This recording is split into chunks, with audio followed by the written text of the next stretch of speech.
Putting trochlear dysplasia into context. When discussing instability of the patella, one of the important issues is an abnormality called trochlear dysplasia. But to understand it, you need to understand the functional anatomy and the relationship of the patella to the femur as the knee bends and straightens.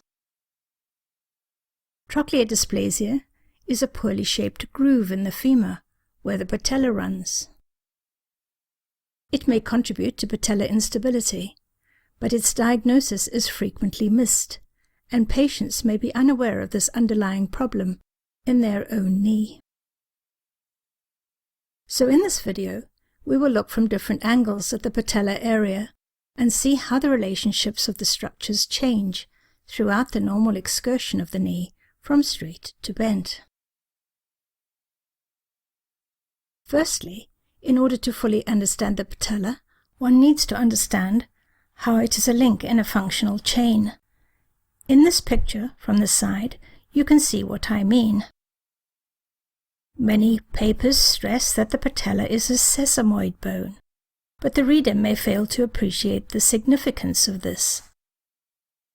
You see, a sesamoid bone is a bone that forms right in the middle of a tendon. So the sesamoid is passively subject to the forces going through that tendon and its muscles, and limited by the tendon's definitive attachment to the long bones.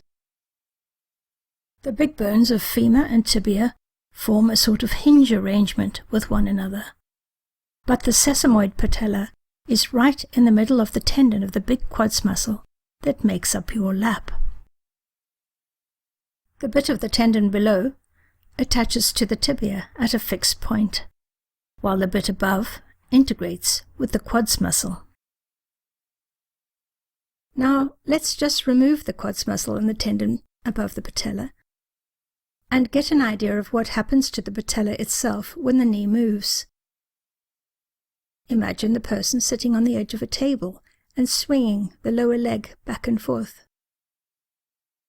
See how the patella, fixed in the tendon as it is, appears to move around the rounded end of the femur, but it is in fact the relationship of the three bones that is changing.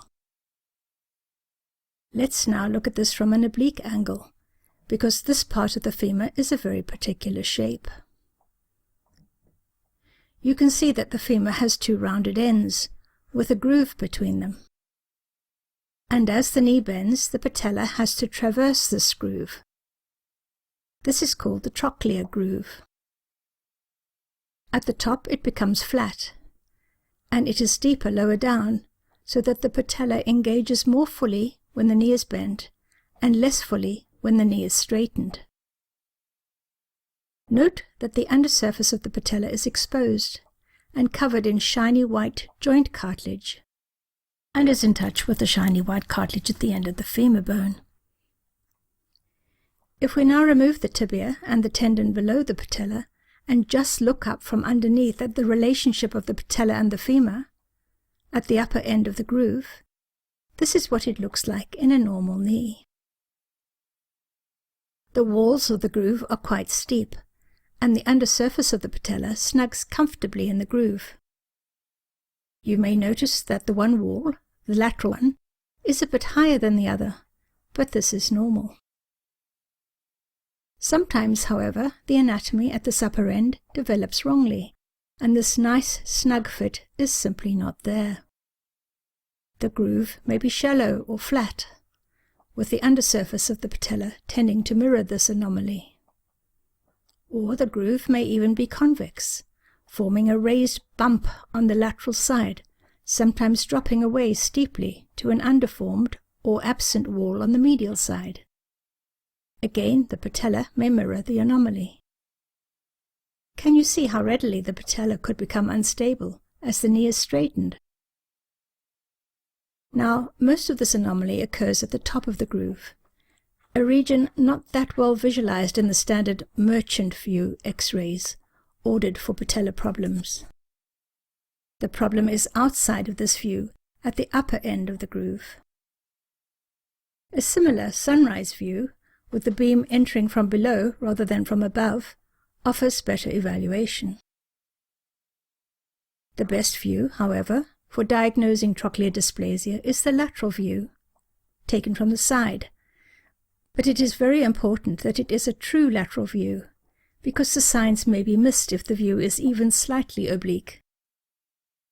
Diagnosis in the lateral view depends upon recognizing three abnormalities. A double contour sign, because the contour of the two rounded ends of the femur are different. A beak or spur at the top end of the groove. A crossing sign. You will need to look these up in a radiology paper if you want to know the details. Ultrasound can also detect trochlear dysplasia and can be easily, inexpensively and quickly performed in the doctor's rooms. MRI can also demonstrate trochlear dysplasia, but can be costly, although prices seem to be dropping. So, to recap. We've looked at how the patella's special anatomic development within the quads tendon dictates its relationship to the groove of the femur. And we've touched upon the instability to which the patella is subject when the anatomy of the groove is itself abnormal. We've looked at some imaging methods to determine the presence of trochlear dysplasia, although we've not gone into any detail of interpretation, nor have we discussed the several other factors affecting the stability of the patella, as these will be covered in another lecture. What I'm wanting to point out here, though, is that diagnostic methods are readily available. Failure to recognize the problem may mean continued instability, despite other surgical attempts to stabilize the patella.